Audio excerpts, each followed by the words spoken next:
আসসালামু আলাইকুম ওরহমতুল্লাহি ওয়াবারাকাতুহ। সম্মানিত প্রিয় বন্ধুগণ, আজকে আরেকটি নতুন আমলের ভিডিও নিয়ে হাজির হইলাম। সেই বিষয়টি হলো সূরা ফাতিহার আমল। অর্থাৎ আপনি কাউকে বশ করতে চাচ্ছেন অথবা আপনার দিকে আকৃষ্ট করতে চাচ্ছেন, সূরা ফাতিহার এই আমলটি করুন। আল্লাহ পাক রব্বুল আলামিন আপনাকে সফলতা দান করবেন। দেখুন, সংসারের ভিতরে অনেক সমস্যা হয়ে থাকে।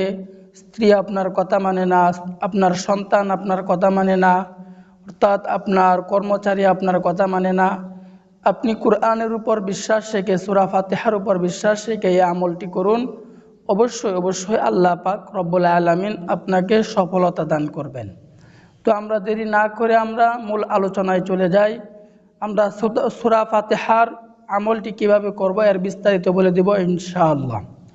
তো আমাদের দেখুন, সূরা ফাতিহা হচ্ছে মুমিনদের, সূরা ফাতিহার অনেক নাম আছে। তার ভিতরে একটি নাম হলো সূরাতুশ শিফা। আল্লাহ পাক রব্বুল আলামিন কোরআনে হাকিমের ভিতরে বলছেন যে আমি মুমিনদের শেফা স্বরূপ ওই কুরআনুল কারীম পাঠাইয়াছি, কুরআনুল কারীম নাজিল করিয়াছি। তো এই সূরা ফাতিহার অনেক ফজিলত আছে। সূরা ফাতিহার অনেক ফজিলতের মধ্যে একটি ফজিলত হলো, আলী রাদিয়াল্লাহু আনহু হইতে বর্ণিত আছে যে কোনো ব্যক্তি যদি মুসিবতে থাকে অথবা বিপদে থাকে, সে যদি 1000 বার সূরা ফাতিহা পাঠ করে, তাহলে আল্লাহ পাক রব্বুল আলামিন তার মুসিবত বিপদ আল্লাহ পাক রব্বুল আলামিন দূর করে দিবেন। দেখুন, সূরা ফাতিহা পড়া ছাড়া কিন্তু নামাজ অসম্পূর্ণ থেকে যায়, নামাজ সম্পূর্ণ হয় না। সূরা ফাতিহার অনেক ফজিলত আছে। তো আমরা কিভাবে আমলটি করব এর বিস্তারিত বলে দিব ইনশাআল্লাহ। দেখুন, প্রথমে আমাদের কাজ হচ্ছে পাক পবিত্র হয়ে পবিত্র একটি স্থানে আমাদেরকে বসতে হবে। যখন আমরা পবিত্র একটি স্থানে বসব, বসার পরে আমরা এক নিঃশ্বাসে আউযু বিল্লাহি মিনাশ শাইতানির রাজিম বিসমিল্লাহির রহমানির রহিম, অর্থাৎ আউযু বিল্লাহ এবং বিসমিল্লাহ এক নিঃশ্বাসে 11 বার পাঠ করব। অর্থাৎ আউযু বিল্লাহ বলার পর আমরা নিঃশ্বাস ত্যাগ করব না, এক নিঃশ্বাসে আউযু বিল্লাহি মিনাশ শাইতানির রাজিম এভাবে আমরা নিঃশ্বাস ত্যাগ করব না, বরং এক নিঃশ্বাসে পাঠ করব আউযু বিল্লাহি মিনাশ শাইতানির রাজিম বিসমিল্লাহির রহমানির রহিম। এভাবে আমরা আউযু বিল্লাহ এবং বিসমিল্লাহ এক নিঃশ্বাসে 11 বার পাঠ করব। এরপরে আবার আমরা 7 বার দুরূদ শরীফ পাঠ করব। যে কোনো দুরূদ আপনি মুখস্থ পারেন, ওই দুরূদই আপনি পাঠ করবেন। তবে আমি বলবো যে দুরূদে ইব্রাহিম পাঠ করবেন। দুরূদে ইব্রাহিম হচ্ছে আল্লাহুম্মা সাল্লি আলা মুহাম্মাদ ওয়া আলা আলি মুহাম্মাদ কামা সাল্লাইতা আলা ইব্রাহিম ওয়া আলা আলি ইব্রাহিম ইন্নাকা হামিদুম মাজিদ। আল্লাহুম্মা বারিক আলা মুহাম্মাদ ওয়া আলা আলি মুহাম্মাদ কামা বারাকতা আলা ইব্রাহিম ওয়া আলা আলি ইব্রাহিম ইন্নাকা হামিদুম মাজিদ। এই দুরূদ শরীফ আপনি 7 বার পাঠ করবেন। এরপরে সূরা ফাতিহা আপনাকে 40 বার পাঠ করতে হবে। তো সূরা 40 বার, সূরা ফাতিহা 40 বার পাঠ করার আগে আপনাকে একটি নিয়ম মানতে হবে। সেই নিয়মটি হলো, আমরা যে এভাবে বৃদ্ধাঙ্গুলির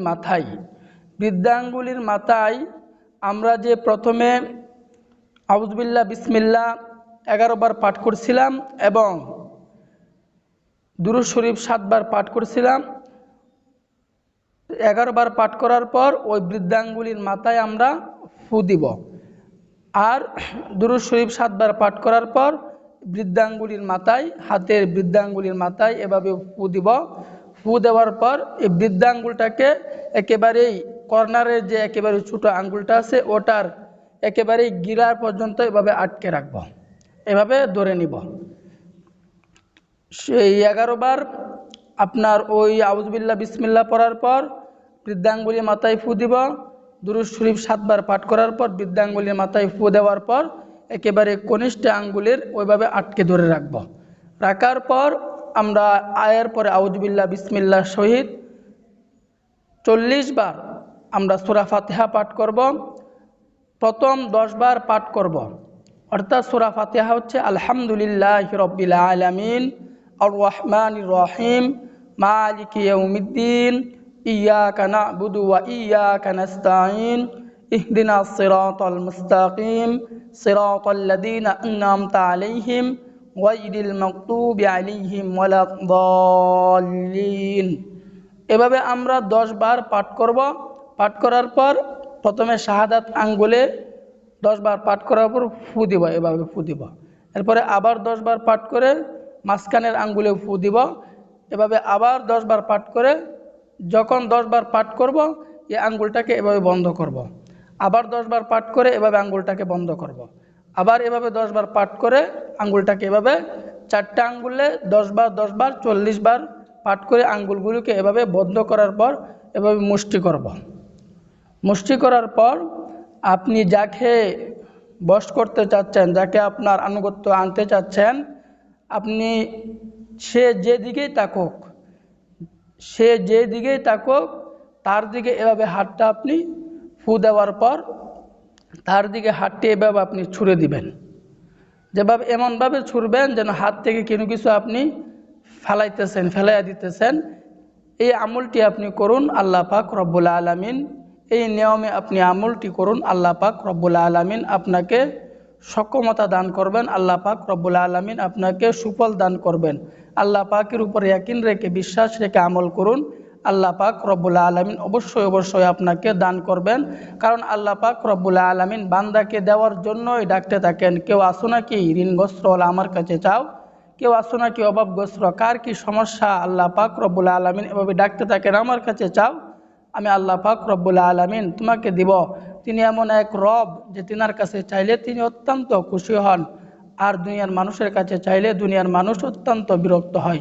তো সর্বশেষ রিকোয়েস্ট হলো, এই ভিডিও থেকে যদি আপনার কোনো উপকার হয়ে থাকে, সামান্য উপকার হয়ে থাকলে আমাদের চ্যানেলটিকে সাবস্ক্রাইব করে বেল আইকনটি অল বাজিয়ে দিন, যাতে করে পরবর্তী ভিডিও আপনি সবার আগে পেয়ে যান।